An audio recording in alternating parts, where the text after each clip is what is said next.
We are joined now by Sam Cauchi. He's the CEO of One Huddle and joins us to discuss why getting strong on China is critical for the U.S. economy. But one argument is that the administration's focus on China is really as a scapegoat to deflect challenges and failures domestically to improve problems around education, improving efficiency, technology upgrade. What's your take? Hey, Selena, thanks for having me.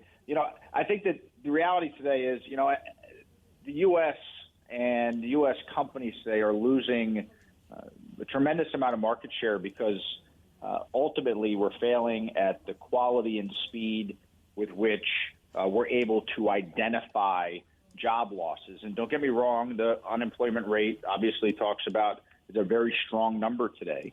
But the reality of it is, when I talk to companies every day who are struggling to find new talent to enter their workforce, or they're struggling to get current talent skilled up for the challenges of today, the reality of the global impact of the way that China maybe impacts U.S. businesses can put U.S. businesses on tilt at a time when, again, we're struggling to keep our workforce skilled up for not just the jobs of today, but where the jobs of tomorrow are going to be.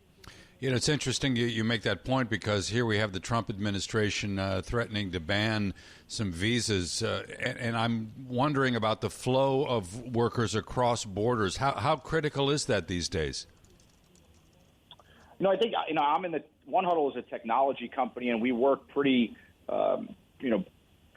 heavily with brands across retail as well as technology from Silicon Valley to New York.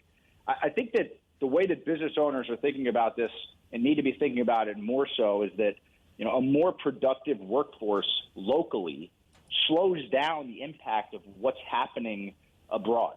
And, things like immigration play a major role in certain types of businesses, whether it's trying to find new talent, especially in technology, or the way that the global labor market impacts certain types of businesses here at home. But I think that thinking proactively and thinking the way that U.S. business owners, that the personality and mindset of business owners should be, is that we should be thinking about first, how do we make our current workforce more productive, not for the jobs of today, but for the jobs of tomorrow.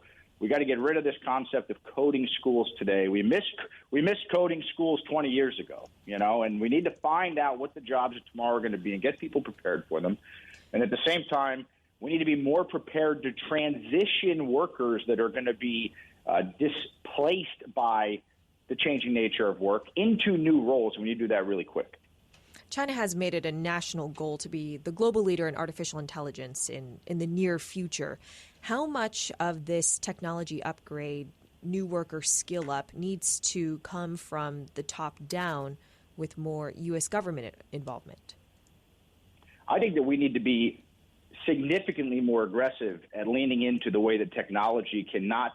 I think there's this perception that artificial intelligence and automation and robots are going to take jobs. And, I don't have a crystal ball, and, it's almost like half the room thinks robots are going to take jobs, half the room thinks otherwise.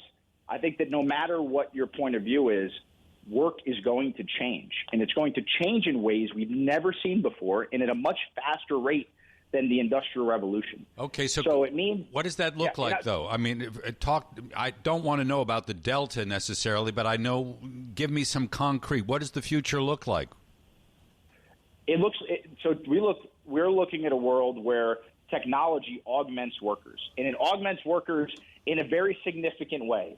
We're looking at a world where frontline labor and frontline workers are going to be moved into middle management a heck of a lot faster, and they're going to be needing to prepare for newer jobs. So how do we respond to that? It means that we need a more nimble education system that can respond to job skilling, not just education.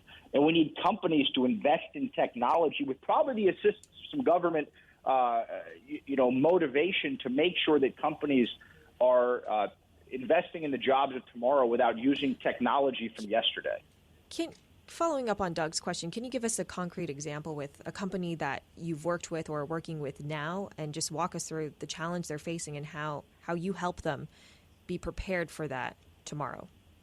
Yeah, so at One Huddle, for example, we do a tremendous amount of work in workforce training. One of the things that we do is we use artificial intelligence mixed with gaming technology as a way to onboard and skill up workers quicker. One of the things we've learned is that an average young worker today, a millennial, for example, will have played over 10,000 hours on some type of game platform before they hit 21.